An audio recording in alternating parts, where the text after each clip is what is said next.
কিভাবে আমি আমার এতগুলো ওজন কমালাম? আসসালামু আলাইকুম এভরিওয়ান, আমি জাকিয়া। আমার YouTube channel the life of শারমাইনাতে আপনাদের সবাইকে স্বাগতম। আশা করি আপনারা সবাই অনেক বেশি ভালো আছেন। আমিও আলহামদুলিল্লাহ আল্লাহর অশেষ রহমতে অনেক বেশি ভালো আছি।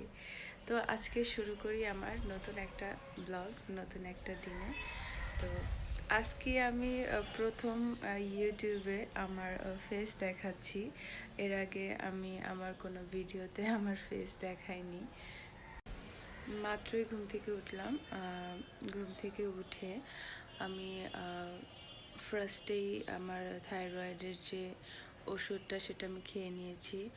আর সারাদিন কী করি এবং কিভাবে সারাদিন আমি আমার ডায়েটটা মেনটেন করি, কিভাবে আমি আমার 30 কেজি ওয়েট লুজ করলাম, সবই আপনারা জানতে পারবেন এই ভিডিওতে।